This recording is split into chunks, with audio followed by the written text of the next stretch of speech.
Welcome to the Fit Strong Women Over 50 podcast, episode number 157.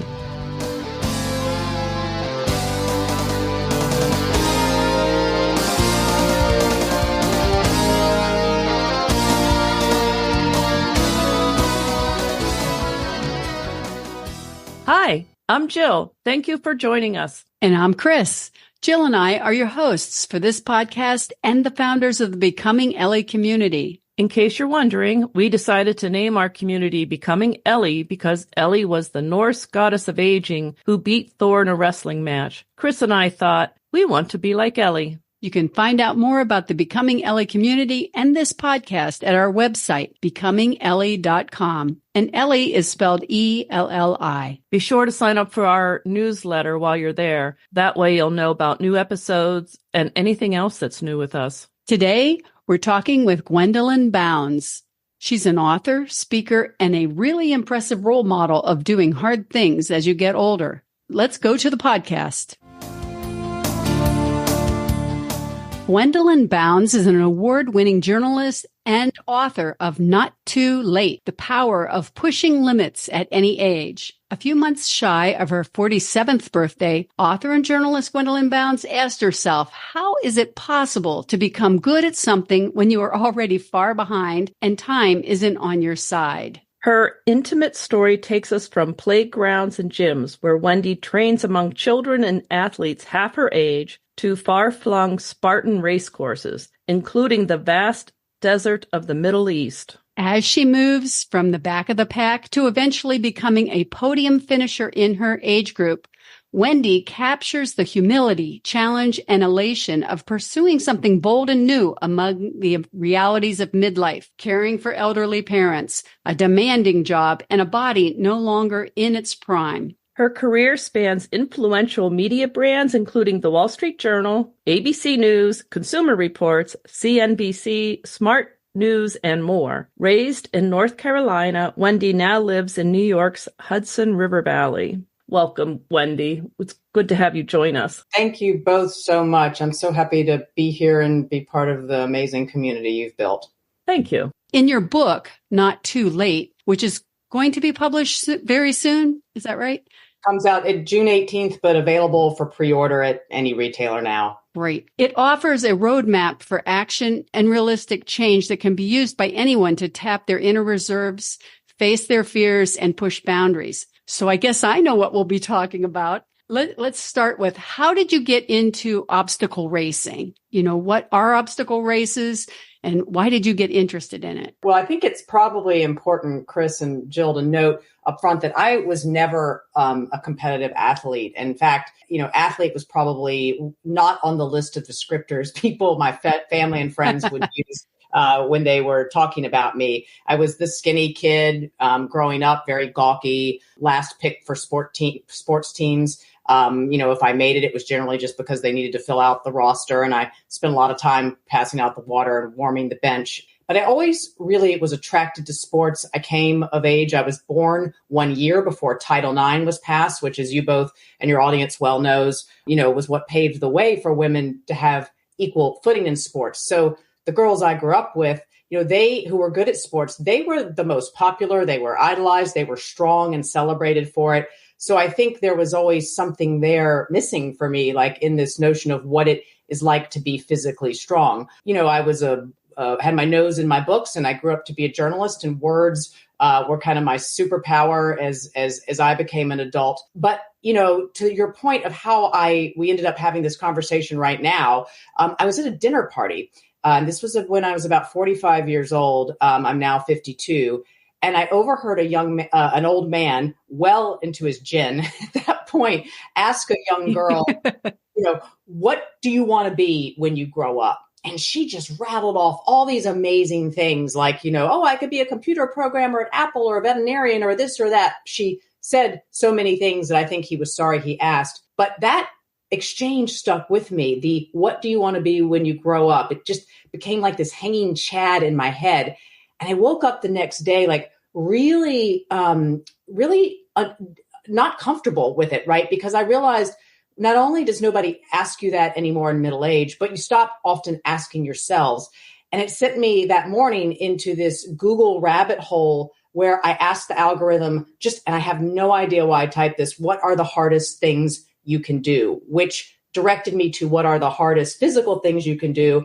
And something called obstacle course racing and Spartan racing popped up. And I clicked on it. That is the beginning of this journey we're going to talk about today. And just as a quick primer, obstacle course racing is what they call a sufferfest. Some people do, but it's endurance running combined with obstacles ranging from like 25 to 30 plus obstacles, scaling walls, climbing ropes, carrying heavy sandbags, crawling under barbed wire, throwing a spear, all sorts of things that we used to do when we were hunter-gatherers and that they used to train the military for. So I'll pause there, but that really, Jill and Chris, was the catalyst. Wow, that's not a casual evolution into something. That was just deciding, I'm going to do this. Wow. Very focused. Yeah, maybe. I mean, I think you're right. Like that was the catalyst, but it took a long time for me to get from that point of waking up to where we are now, right? It's not as if it was the Rocky music started playing. I was up out of bed. I'm like anybody who's listening to this. I had a big life full of responsibilities and obligations. And, a lot of the first part of the book is how I actually introduced something new and hard into a very complicated and full life. Okay, yeah. And you now podium in your age group in Spartan races. Yeah, it's hard for me to hear you. I still hear you say that. And it's like, wow, yeah. I mean, it's because it took so long to get there. But yes, it's been quite a long journey. But now, I have been a pretty consistent podium finisher. There's what they call this year, they have a national series of 3 big races sort of to determine, who the national series champion is. And for the first 2 of them, I've actually taken first place this year. So I'm having a good year. Some of that's dependent on who shows up and how any day is going. But yeah, it's been quite an evolution from when I couldn't even, do a single pull up or climb, fell off a 10-foot rope in my first race. Quite a difference. Wow. So you do the Spartan races, but there are other obstacle race brands, aren't there? Yes, for sure. Spartan Race is the largest, I believe, in the world, and they own another big brand people may be familiar with called Tough Mudder. But there are lots of other races that have been popular and are still popular throughout the country. Some of them are very local. Some of them are also national.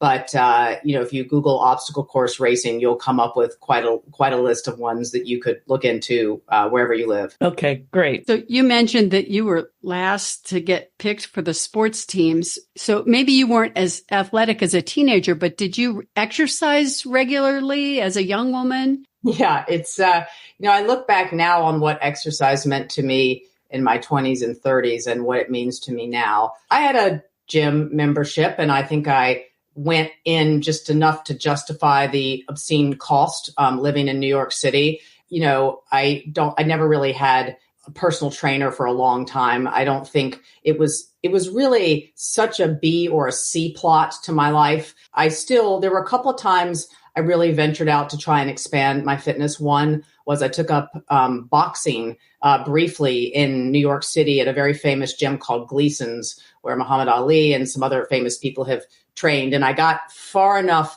that I had my first, what they call white collar sparring match. And, I got just pummeled, to be honest with you. And everything hurt so much the next day. I actually became more fearful of my brain and something happening to it than I was worried about, like, oh, am I tough enough? Am I strong enough? But I think anyone listening to this can say, anyone who's going to go seek something like boxing, like there was clearly something I craved from sports and athletics. And I wasn't quite sure what it was until I really discovered obstacle course racing. So as you know, our listeners tend to be midlife women or older. The best. They're the best. We're the best. Yes, we're the best. We're the best. And we're interested in being fit and strong. Some of us are beginners. Some of us are well on that road. So we run the gamut. What advice would you give us about training and getting into obstacle races? Is there a good way to get started? I love this question. And I've been on both ends of the spectrum, right? Like I was that beginner who woke up and had no idea like what to do to get started. I feel like I should preface it by saying, look, you need to know what your own sort of physical health is at that point, right? If you have injuries or anything that's a limitation, like that's something like it's worth discussing with a physician or someone who is a trained exercise physiologist, someone who can really help you navigate it. But that said, I think we overcomplicate things, Jill and Chris, when it comes to fitness. Like I at first thought, oh my God, how am I going to train for obstacles? do I have the right fitness watch? Like, I don't know what a bear crawl is. Like it just, my head, all these like little stumbling procrastination blocks built up as I had signed up for something called a Spartan workout of the day, which would come into my email inbox, and they were just piling up until finally one day I was just like, I just gave up. And I thought, just going to start figuring out how to do it. I set my alarm clock for an hour earlier before I had to start commuting to work. I would wake up bleary-eyed and go out in my yard with my cell phone or my laptop. And if I didn't know what something was, I'd Google it on YouTube, and then I'd set about trying to do it in my yard. And my neighbors would drive by and like, what is she doing crawling around in the like frozen ground, like a wounded animal, right?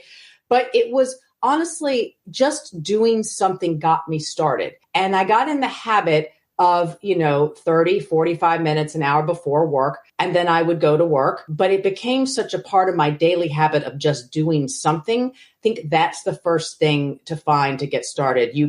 There's so many things online that are free right now that people can Google and do. I think for obstacle course racing, your respiratory fitness. So, fast walking, running is jogging, running, like working up to that is really important. And then building your upper body strength. You can go to any playground and you can hang off of a bar or monkey bars, right? Just hang and build your grip strength, right? You can slowly begin to work up to pull-ups using resistance bands, which is what I did. I got a small pull-up bar that attached to the door frame of my bathroom, and I had a bunch of resistance bands to help me until I literally could actually do one pull-up without the help of a resistance band. But I think really, if you go to some of these websites like Spartan.com, they will give you training plans to get started, and it won't cost you a dime. Excellent. And you're right. We do tend to complicate, regardless of the sport. We tend to fixate on what watch should we use and what plan should we use, and do I have the right shoes? Totally. That's for me. Do most people come to obstacle racing from running or from CrossFit? How is it that evolves? It's a mix. Yeah, it's a great question. It's a mix. I think, look, some of the best people, the elite racers, they are often, either cross country or they were really just fast, good endurance runners. There are people who come over from CrossFit who are very strong. They also can be fast. So there's a lot of crossover in those different communities. But I think what's most noteworthy to me about it and why I like it as a sport and why, quite frankly, so many people our age do obstacle course racing. I think Spartan said to me that nearly 25% of their age group racers are over 50. That's an incredible statistic, right? Think about that. Wow. Yeah. And here's why, because honestly, it is one of those sports that requires you to be what I think of as fit for life. And what I mean by that is, are you fit for the task at hand? Are you able to get onto the plane and put your bag in the overhead bin without asking for help? I was on a plane recently and a woman younger than I am, behind me, couldn't do it. I had to help her. And it sort of struck me. It wasn't because she couldn't reach it. It was just because she just wasn't strong enough to do it. Can you bend down and swing a kid or a grandkid between your legs? Can you crawl under the bed and get the dog's ball? Like the mobility of that. All of these things are really core to the movement patterns in obstacle course racing. We have to learn to grip, which grip strength is a huge predicator about longevity and our health as we age, right? We need to maintain our grip strength. That's critical to obstacle course racing. Are you mobile? Can you get down on the ground and crawl under barbed wire? Are you someone who has respiratory fitness, right? And that is going to be, again, so important as you age because these things begin to drop off. So strength, maintaining muscle mass, maintaining mobility, being able to move in multiple planes like side to side. This is why I think obstacle course racing is it's not the only sport, but it's a great sport as you age. Do you know what's the oldest obstacle course racer around? Any idea of that? So what's the highest age range? I know, well, first of all, the oldest age group is 60 plus. Okay. And I'll tell you something, you stand there and you watch the people who are 60 plus get on the podium and they are phenomenal. Right. And I look at that, like, that's like my aspiration. Can I be that? I interviewed a woman who reportedly at the time, she's a woman out of Missouri named Mildred, and she was reportedly the oldest woman to do a Tough Mudder obstacle course race at 83 years old. The pictures of her are phenomenal. She's just like grinning from ear to ear, gray hair. She's like slithering with mud splattered all over her under the barbed wire. She ran with her son. He and his crew helped her like get over the walls.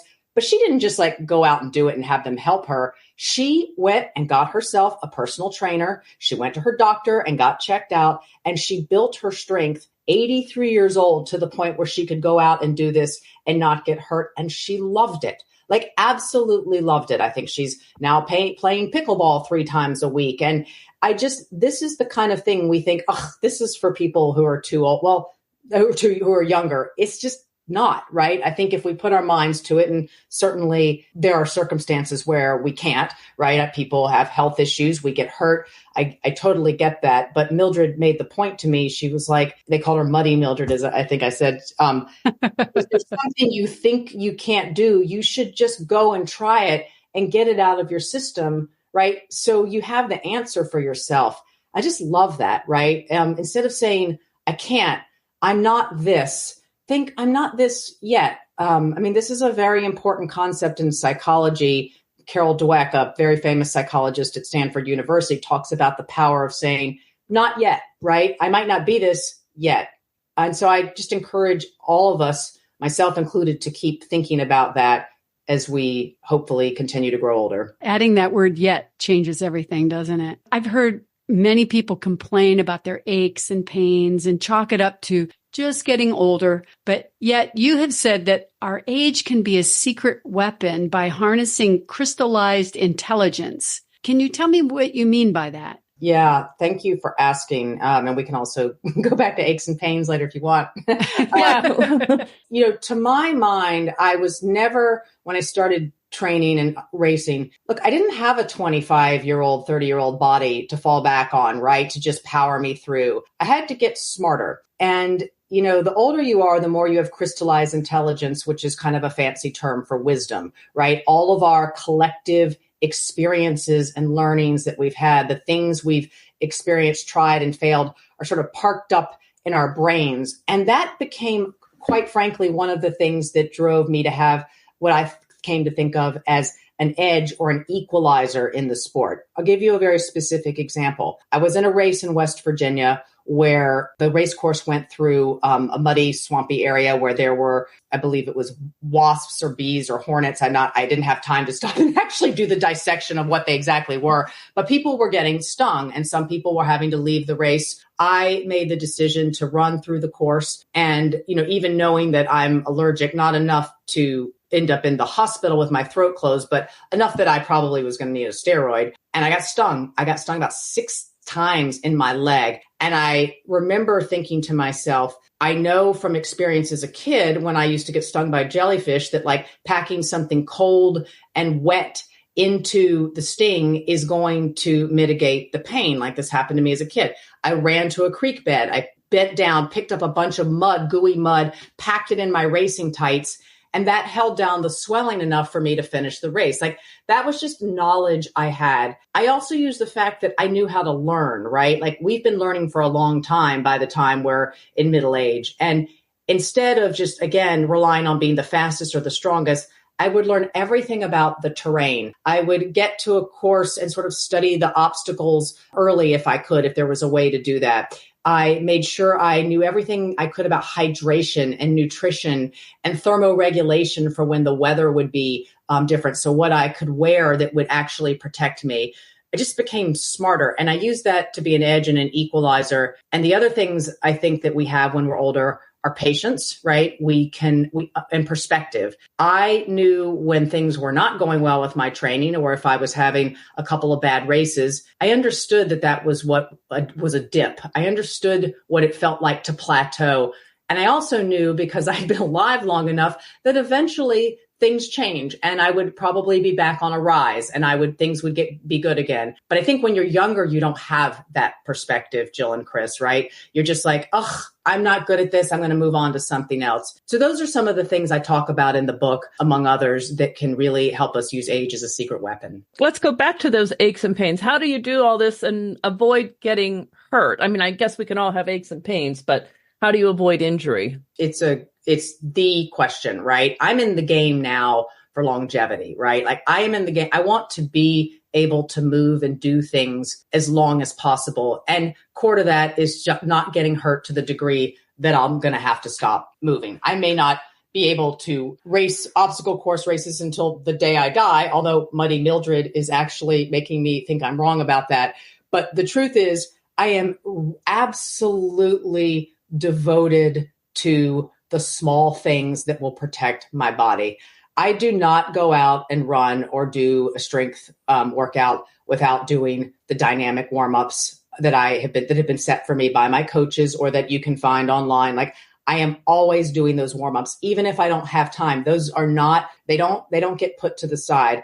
I also do a cool down, right? I'm very religious about stretching afterward. I roll my feet constantly on a little nubby ball to make sure, I'm keeping my feet stretched out and don't get plantar fasciitis. I know the difference now between something that's just a little kind of niggly thing that when I'm running or working out, and something that I think, oh, you know what? This is an issue. Like I've got a really tight hamstring, or I feel something in my glute. If I think there's an issue, I get myself to a physical therapist immediately. Like I don't wait until it's become something worse. I hydrate consistently. I'm very careful about what I eat. All of those things are now as non-negotiable for me as waking up in the morning and drinking a cup of coffee. And I think by putting those first, and taking seriously the little things that are not so fun, right? We all think, oh, it's just fun to dive right into the workout, but that's how I'm protecting myself. Sleep is the other thing. Sleep is I can't say how important sleep is for recovery. I actually sleep with, there are these devices now where you can have like a cooling pad like under you while you sleep, and it circulates cool water. I think it's like the most amazing thing. It's absolutely changed my sleep. So I don't wake up hot, and I just think making sure you get regular sleep. I have a very big job. I work for a company based in Tokyo. My meetings can go late, but any night they're not, like I try to be in bed by 9:30 and go to sleep. And I try to get at least 8 hours of sleep. And I think that's another critical factor, particularly as we age. A cooling pad that goes under your, on your bed? Yeah. It goes on your back. It's there's lots of different brands of them. Like one is called like a chili pad or an Uller. There's another that's called, I think, Sleep 8. But these are devices that have water running through them. You can't feel it. You're just laying on it. You can set the temperature for whatever works for your body, and it will keep you cool through the night. And look, frankly, if you're going, through changes hormonally, like this can be a lifesaver. I mean, I don't know what people did before them. Honestly, they're not cheap, but it has dramatically changed I don't take money. I'm not sponsored by any of these companies, right? I'm a journalist, so I just should say that up front. But I do believe being able to keep your temperature at the right level while you sleep is highly important for being able to get a good night's sleep. Yeah, that's good to know. That's very true. That's a great, I haven't heard of that as a way to improve sleep, but I'm taking notes here. I wrote that all down. One of the tools you use for coming up from behind is locating edges and equalizers. Can you explain what you mean by that? Yeah, I think that's some of what we were talking about before when we were getting into the conversation about age being a secret weapon, right? And the types of things that, again, were edges and equalizers for me were things that I learned, right? I would watch videos of the best racers and I would see, are they wearing gloves on this obstacle? How are they flipping the bucket? what are they, what do they look like when they're power climbing up a mountain? Which way are they leaning? When they run down a hill, are their hands out to the side? Like, I just tried to study as much as I could to look for anything that would give me an edge that wasn't dependent upon my, again, being the youngest or the fastest or having the most fast twitch muscles, like anything that was just knowledge that could help me on that front. I learned to, as I think I alluded to, study an obstacle before I came up to it quickly. Which way is it leaning, right? Am I going to be traversing this vertical wall with these hand and feet grips? I need to make sure I'm leaning in the way that gravity is going to be helpful to me. Which lane of monkey bars is in the sun so that the monkey bars are dry and not wet with dew so I slip off? Like, all of these little things of studying and not being just rushing into things, which I think I was much more of a person who rushed into things, and impetuous when I was younger, became edges and equalizers. And also what we just talked about in terms of taking care of your body and being hydrated. Like a couple of races where I saw, even the elite racers struggle, complete opposite races. One was a very, very cold, and both of them world championships. One was a very cold world championship in Lake Tahoe, California in 2019, where it ended up snowing the night before, and they had to delay the race the next day to chip ice off of some of the obstacles. I had been watching the weather like a hawk up until that point, and I knew this was a possibility, and I had the right gear with me, and I had a plan for how I was going to get through a cold water swim that we had midway through the race. You had to go into the cold water swim with everything that you brought with you. You were not allowed to leave anything on the shore. So I had the right gear, clothing, a plan to get certain pieces of clothing off my body into a dry bag, strapping that dry bag to my back while I swam. And I got out. And that was the thing that enabled me to finish, while people, including my coach, who was an elite racer and one of the best in the world, she had to drop out just because of the temperature factor. Because again, she had the strength and she's far stronger and faster than I am, but she hadn't studied it, right? She didn't have that edge. On the reverse side of it, in Abu Dhabi in the Middle East, I raced in a world championship in 2021 throughout the vast hot dunes there. There are no clouds in the sky there at that time. And, racing, I was very well hydrated and I raced with extra water. A lot of people didn't, and they got pulled from the course. So again, things like that, just being smarter. I think that's one of the things we have that's our edge as we age. So you do a lot of research and a lot of studying and anticipate. You anticipate. I do. And I like to learn, right? Like, I think, I like it a lot more now than I did when I was in school, to be honest with you.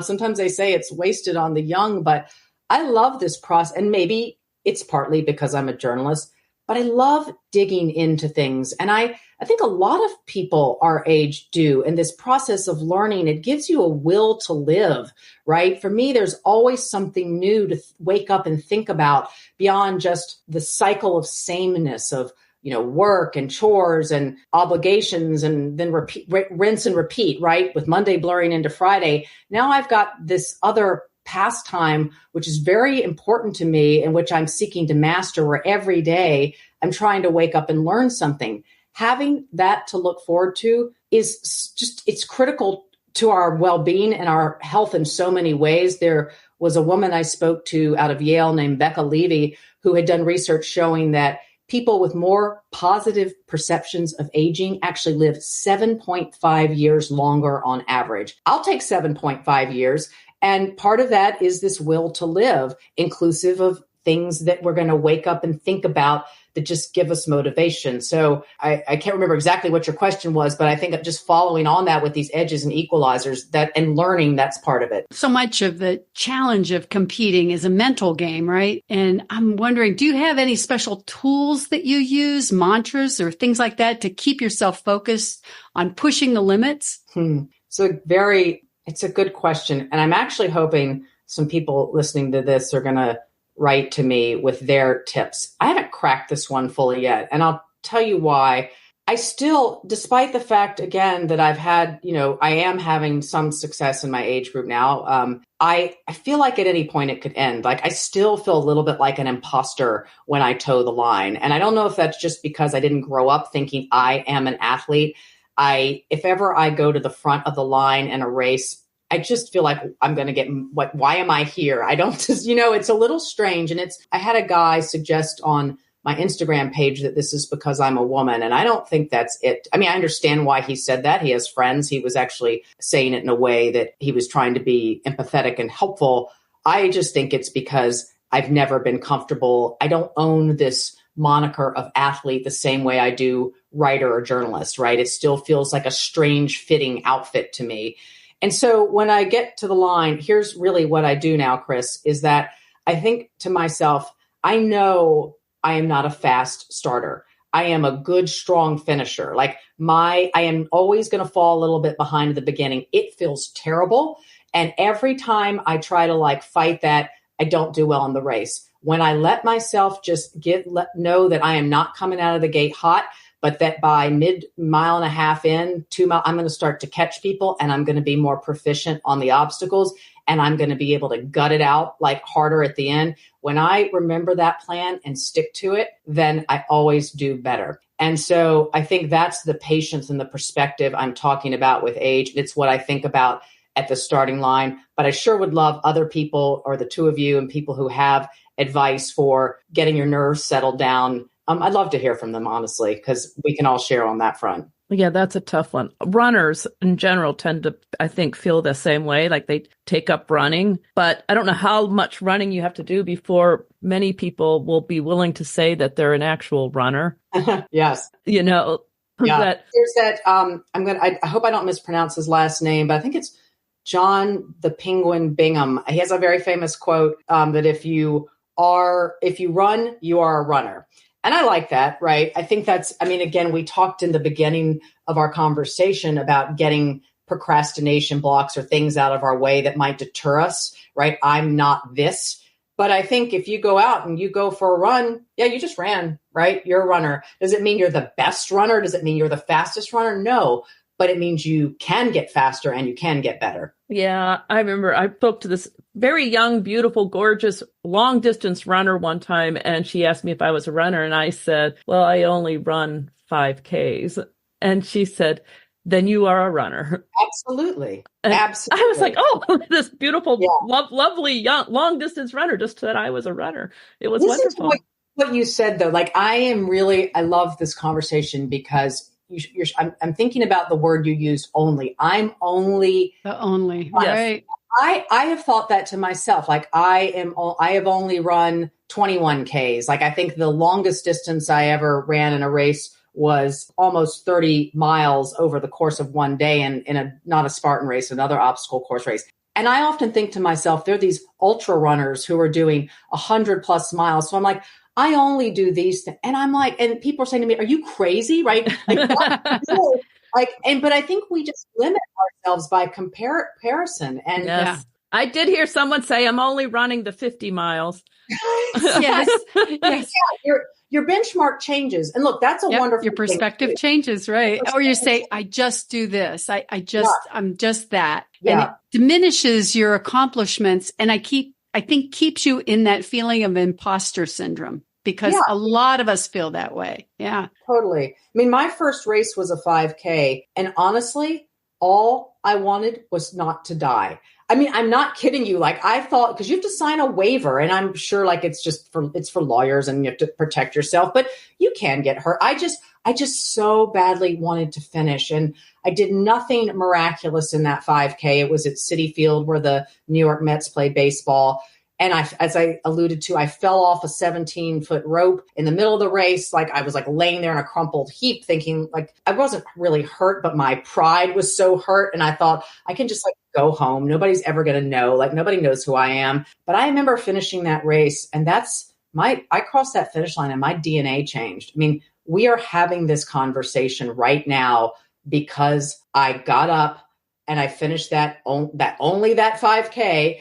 And I crossed that finish line. And then that became a 10K and that became a 21K. And a 5K can be incredibly hard if you're running it fast, right? 21K can be incredibly hard if you're doing 30 obstacles. So I just keep it in perspective for my own benchmarks, and everybody will have different ones. Yes. When you do hard things and you actually accomplish it, kind of surprise yourself, that's incredibly powerful for your psyche, I think. It really changes you. 100%. And we need to do this more, particularly as we grow older, right? I think we, again, get locked in this perception of this is what I'm good at and this is what I'm not. I'm competent at these things. I'm not competent in those. It's like a competency trap. And we need to get out of it by doing hard things, as you guys celebrate often on this podcast. So I have a question here that I'm not even sure.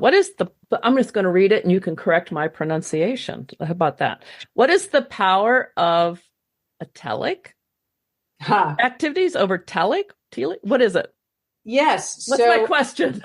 Well, first of all, you're now making me realize I have written these two words 100 times, and I actually have never listened to the pronunciation of them online, which I need to do. Oh, good, because we struggle with that. So someone needs to forgive us all right now. We're all copying to it, but we'll go online and we'll all learn how to pronounce it. But I'll say atelic and telic, and maybe atelic and telic. But telic or telic activities are those that have a finite ending, right? They are things, and this was pointed out to me by a philosopher at MIT named Kiran Setia, who said things like having a great meal, going on a vacation.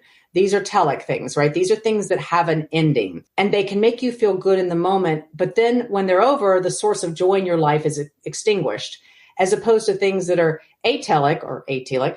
And those are things that never have a complete ending, i.e. listening to music, training to become a very good fly fisherman or woman, training for a sport, painting, right? You may complete a painting, but you don't ever complete becoming a painter. You may become a singer. You may complete songs or concerts, but you're still always waking up with some way to improve or something new to do or a new composition to write. And I love that, right? Because it's the key to me is just being on this journey of mastery and always having something to wake up and look forward to and to get better and to learn. And I don't think the mastery journey should just be for those people who are young. We've probably all heard of something called the 10,000 hours rule, which is it takes 10,000 hours of practice to become an expert. And I was really, I think that kind of got me tripped up in the beginning of my racing because I thought, well, I don't have time to become the best, but that wasn't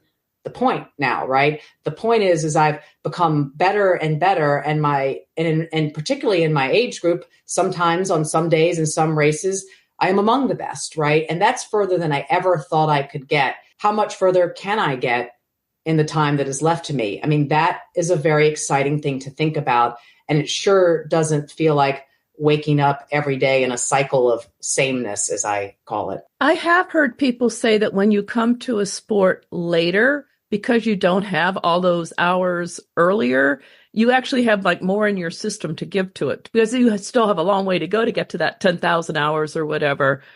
So if you've been a runner from, the age of 18, by the time you get to be 40, you may want to change your sport because you've done a lot of running. Yeah, two powerful points let's unpack in that comment.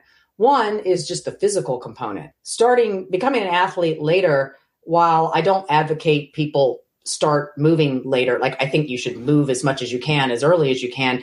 I don't have, my knees aren't blown out. I don't have injuries like that some people, my friends my age have, because they were serious athletes when they were younger and they pushed so hard. And now they've had knee replacements or hip replacements or shoulders, or they can't. So to some degree, my body wasn't worn out. And I think that's a plus. But on the other hand, and I think, Jill, this is more what you were getting at, is that let's go back to that benchmarking, right? For me, it's all upside, right? Every race I run and the faster I get is all upside because I'm comparing it to a baseline of just not really having been athletic or experienced this. But if you had your best years and your glory days in a sport when you were much younger, then as you age, probably your times are just you're going to be comparing yourself to that. And that's going to feel, I don't know what that's going to feel like because I haven't been there, but I can imagine that might feel, it might not be as motivating. So to your thought about switching sports, I can see how that would be incredible for somebody to be able to kind of reinvigorate themselves and fall back in love with athletics. Who's the runner, the man who was the marathon runner that when he retired, he took up bodybuilding? His last name is Hall. Ryan Hall, yes. Sarah Hall's husband. Yeah. So he was this incredible runner. And when he retired, he said, I've basically done everything I can do in running. I'm not going to do it anymore. So he completely changed. He changed his whole physical composition. He became a bodybuilder. He became a weightlifter. You'd hardly recognize him. He changed so dramatically. Like packed on muscle. It was really an incredible. Yeah. Because he obviously is a very competitive person because he really worked at it. Totally. He said, I've done everything I can do in running. I'm doing something else. I need a challenge. Fantastic. Right. And I think, again, you don't have to have been the best in something or like to have that same experience, right? Or to diversify yourself in that way. A couple of the conversations I had with experts for my book, including another author and journalist named Alex Hutchinson, who wrote a wonderful book called Endure that many people in the sports community may have read. He just talked about how exciting it is to be bad at something and then get good because it means you can get good. And I think that's so true, right? If you can just get over that first part of like not wanting to look foolish, which I had to do over and over again in gyms where I was, again, like the weakest link in the beginning. I had to be okay with that and be okay looking silly and foolish to be able to get better. I had to be okay on playgrounds where honestly, like a little girl there is finally, and this is a scene in the book, the one who teaches me how to do the monkey bars, right? While her parents who are like my age are watching, right? And so being able to get ourselves, when you hit middle age, you think, well, I should be I'm the master of things at this point, right? I know what I'm good at, and I'm not going to put myself in these situations. I actually think it's the best thing you can do. And so to some degree, the examples you're giving are examples of people who are willing to do that, to say, I'm going to step into something new. I'm going to be okay, not looking particularly competent at it for a while. And then I'm going to have this incredible, amazing journey of getting better. And that's the thing that's going to ignite this will to live in me. So I think there's a real cycle there. Wow. Okay, great. So when you feel like you're stuck in a rut and not able to move past it, what do you suggest for us to do, like to navigate the dips, the plateaus, and the rises? Is there certain tools that you use to get past that? Yeah, just the baseline, of course, is patience and perspective, and just the knowledge that nothing stays the same. And I think the most important thing when you have a dip or a failure is to get right back in it and start pushing yourself again. This happened to me. My first and only so far, knock on wood, what they call a DNF, a did not finish in a race, happened fairly early on for me in my training in New Jersey. This was before I had started learning everything I needed to learn about gear and temperature. And it was cold, and I hit a cold water obstacle, came out of it, and my body temperature just plummeted. And I was shivering and shaking, and my legs seized up. And by mile 8, I couldn't walk anymore, and I had to quit. And I remember just the utter misery. This is comparative to the world events, right? Like misery in that moment. So I don't want to overstate it, but just of riding down the hill in an ATV to the medic tent and I couldn't even remember my friend's phone number who was there with me. I had to call my mother in North Carolina, and she had to call and find him, and just, no finisher medal, no t-shirt, and just going home and wallowing by the fire and thinking, maybe I'm not cut out for this. Maybe, I shouldn't be an obstacle course racer. Unfortunately, and this is one of the things I think to answer your question is important, having other people in your life who will motivate you, particularly, I think sometimes younger people. I had a younger racer in my life who is a character in the book, and she was just becoming a mentor to me. And I wrote her, and I just dumped all my angst onto her. And she just wrote me back a tome of like, nope, this happens to people. Get up. It happens to even to the best racers. Temperature is hard. Start learning. Here's what you need to buy. Here's what you need to do. And the next day I showed back up at my gym. I was the only one not wearing a finisher t-shirt. It sounds so silly, but it was like, I felt like I hadn't gotten invited to the prom, honestly. And that day, instead of slinking over and like working out by myself, I paired myself up with the fastest, strongest guy in the gym, and I made him work out with me that day. And it just got me over the hump so much faster than sitting in my own head. So I would say, 1, patience and perspective, and know this is going to turn. 2, get right back at it. 3, get yourself mentors and people who can encourage you, particularly younger people. And 4, always try to pair yourself with people who are better than you, because they're just going to, your performance is going to soar more quickly because of it. Those are a few answers I'd give you. That's good advice. Awesome. Yeah, that's great. What about recovery? How do you recover from a tough training session or from a race or whatever? So I'm pretty good about it, right? You hear a little hesitation in my voice because I'm a very honest person. There have been a couple of times where I don't think I have 100% given my body the recovery it needs, but I'm getting much better about it. First of all, I continue to hydrate throughout the day and afterward. I ice whatever needs to be iced. Like if I'm in a hotel room, like I make sure I know where the ice machine is. I get that ice and I'm on it. If I need to go get a massage or see my physical therapist, I'm pretty religious now about that. But I also, I make sure my coaches are these aren't coaches I see in person. This is, fortunately, the internet allows us to have online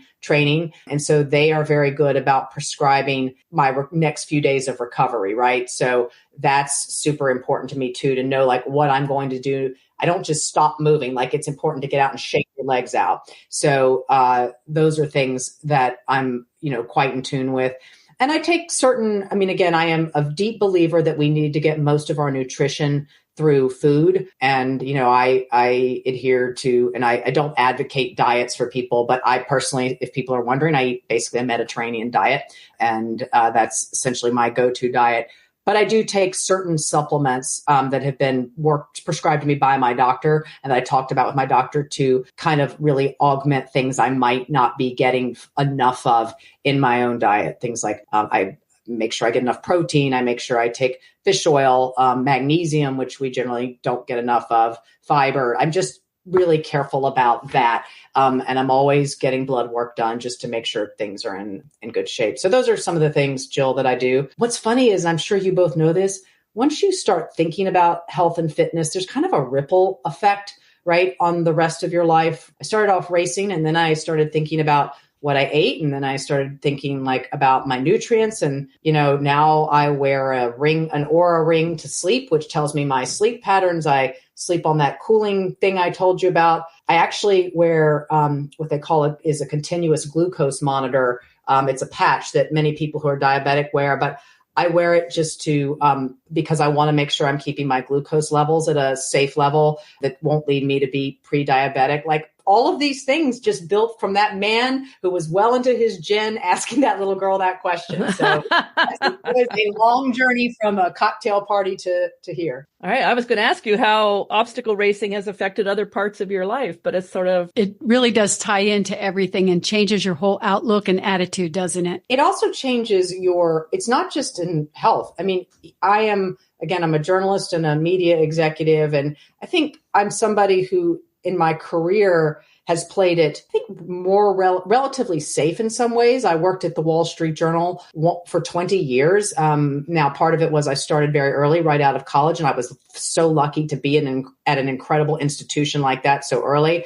But, that's a long time. Obstacle course racing made me far more risk tolerant in other parts of my life. I left my job at Consumer Reports, which was an 80-year-old brand that many people know, and went to work at where I work now at an internet startup based in Tokyo called Smart News. I don't know, you guys, if I would have made that shift had I not been in obstacle racing. It just gave me it reset kind of my benchmark for and my appetite for risk. So it is health oriented, but I think it's other parts of my life as well. Yeah, definitely confidence. I really appreciate you sharing so much of yourself. And can you remind us again the name of your book? Sure, absolutely. The name is called Not Too Late, The Power of Pushing Limits at Any Age. It is available for pre-order now anywhere at any retailer online. There's actually a pretty great pre-order bonus for anybody who orders the book before it publishes on June 18th, including some discounts on my favorite brand of running shoes, a workout you can take anywhere and do anywhere without fancy equipment, and some discounts on personalized training. And you can find the information about that at my website, which is GwendelynBounds.com. That's great. Excellent. And that's where they would go. Your website is where they can go to pre-order the book. You can go to Amazon or Barnes and Noble or your local, right? Almost online. I have a link to a book seller that's local to me where you can get a signed copy of the book, but the details about how to get the pre-order bonus would be on my website. Okay. But you can buy the book anywhere. You just have to save your order number. We'll make sure that we have the links in our show notes. That's great. Awesome. Thank you. Thank you so much for talking with us today. It's been really wonderful. I loved being here with both of you, Jill and Chris. I think what you're doing is so important. You're both so thoughtful about how you approach it. And I'm glad to be in touch with your audience, and I hope they'll communicate some of their strategies and tips for the things they're doing to master and do hard things later in life with me. You can contact me through my website too. Okay, wonderful. Thank you. All right, we'll talk again soon. Bye-bye. Bye. Bye. Wendy is amazing. I was really impressed by her. And, I loved what she said about just doing something to get started, because I found that really works for me. Just doing something. I actually think that doing something really does have ripple effects, get you doing other things too, she did talk about that. Yeah, there's definitely something to that. She just had so many great ideas about things. Yes. She is a good reminder that you can become really good at something regardless of when you start. Yeah, I really liked what she was talking about. Just hang on the monkey bars for your grip strength. And, I've noticed my grip strength with opening jars and things like that just isn't what it used to be. And I was thinking about my grip strength the other day. So I'm not sure I'm going to start with the monkey bars, but I think I'm going to start doing different exercises to improve my grip strength, because fingers are something that you don't really think a whole lot about, but it does make a big difference with things like that. Yes. I bought those, those hand grip things that they had them at Aldi and for, I don't know, like $7 or something. And so I bought a pair and I put them by my couch in the living room where I sit when I watch TV or whatever. And I just periodically pick them up and squeeze them because, grip strength is one of those things that you really should care about. And I always get these ads for things like, the ads you get, like, if you can't do this, you're going to die in 2 weeks or whatever. And I was getting them about grip strength. Yeah, there's so many little muscles that you don't think about. But, the big ones, of course, are very important, but grip strength as well. And I also thought it was interesting that Wendy pointed out you can still get the benefits of taking up a new interest, even if you don't become a world champion at it. Doing something is more important, and we don't have to become the best. Well, her insights into wisdom and how you can research things and watch the videos, see what the best people, what little things they do, and take that up, and how that will, it's cumulative. So that was excellent advice. I have never heard anyone else talk about doing that. No, but it makes so much sense. It's so good. Yeah. Yeah. Oh, and I did Google the word telic. The consensus seems to be that it's pronounced telic, and the other word is atelic. Okay. But Google pronunciation, which I have used in the past, it was not a consistent pronunciation online. So I did try and check it out. Well, it's not a word or phrase that you hear that often. No. One thing too that I really like that she said, as you get older, you have to do the warm-ups and you have to do the ending cool downs, that really makes a big difference in recovery. not just go full speed right out of the gate and then just stop. Right. You know? Yeah. I've always been a big fan of just going full speed out of the gate. Yeah. But yes, it's good advice. It's not a waste of time, right? Yeah. Right. Yes. And I have really tried to work on doing some warm up things before I actually do a workout. That's good advice. Yeah. Yeah. Well, I'd love to hear from our listeners. If you're listening, let us know what you thought about our conversation with Wendy. Yes, you can leave us a message at becomingellie.com, or you can find us at Becoming Ellie on Facebook, Instagram, X, Pinterest, YouTube, and LinkedIn.